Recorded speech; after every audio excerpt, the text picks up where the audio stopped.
Chers tous, pour dire vrai, je ne m'attendais pas à ça.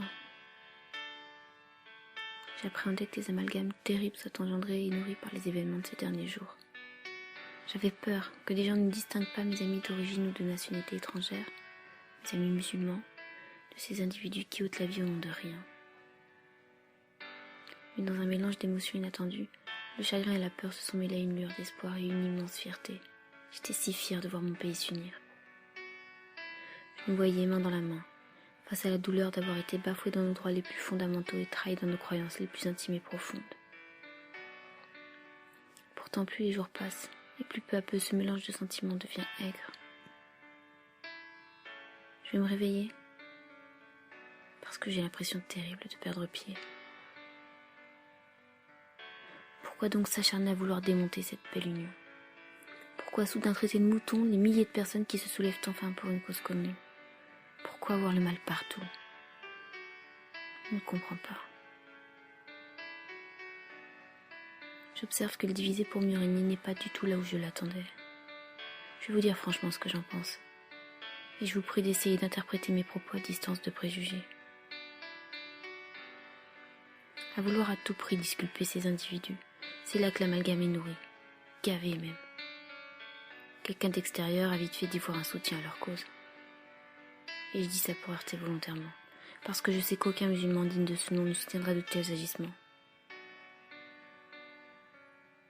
Pourquoi s'acharner à vouloir prouver par moult chemins que ces hommes sont innocents? Pour éloigner l'islam de ces événements tragiques, je suppose. Et je le conçois. Face à l'horreur de quelqu'un qui agirait en mon nom, je peux choisir de chercher à l'innocenter pour me sentir moins mal. Puis je peux aussi choisir de me désolidariser de cette personne. Montrer qui je suis vraiment, mes valeurs, mes principes. Montrer au monde que cette personne, ce n'est pas moi, qu'elle a fait fausse route, qu'elle m'a mal comprise.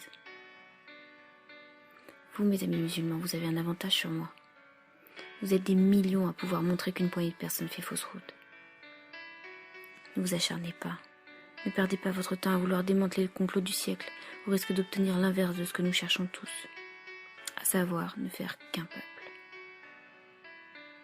Des gens ont été tués et leur mémoire est ballottée sur les réseaux sociaux alors que cela pourrait être évité. Si complot il y a pour diviser le monde, j'ai bien peur qu'il puisse son véritable carburant dans l'acharnement qu'on met à le pointer du doigt. N'oublions pas que des gens sont morts, ici et ailleurs. Et je vous conjure de croire que je ne l'oublie pas. Oui, des milliers de gens meurent dans le monde chaque année, dans des circonstances monstrueuses, injustes et révoltantes. Et oui, nous pourrions passer nos journées, nos nuits à défiler dans les rues en hommage à chacun d'entre eux.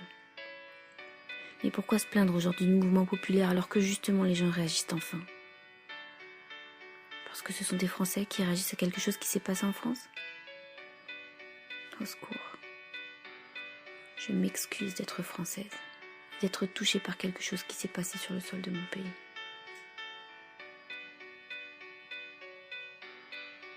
Mes excuses ne choquent personne.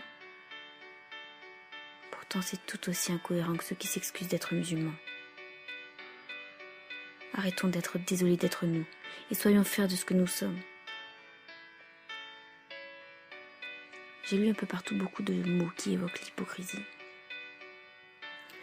Les gens seraient touchés seulement parce que cet attentat s'est produit chez eux, et ils se mettraient des œillères sur ce qui se passe dans le reste du monde pour se sentir moins coupables, ou par mépris de l'autre, ou encore par ignorance des faits.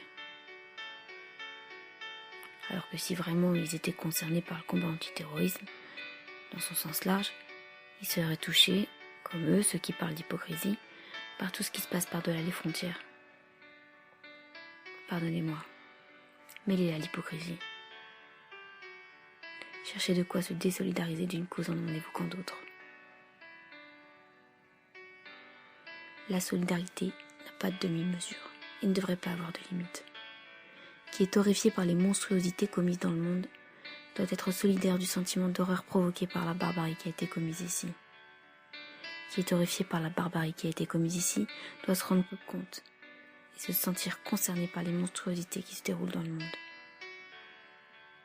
Ne blâmer quiconque se dresse contre un acte de terreur quel qu'il soit, c'est à mon sens cautionner la terreur dont il est question.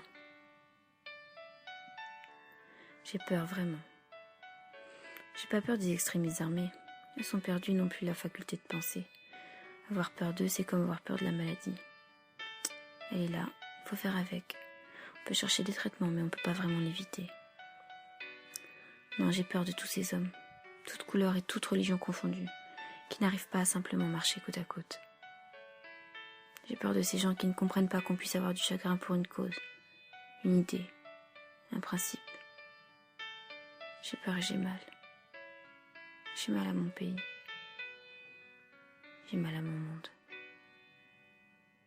Je suis une enfant de la terre.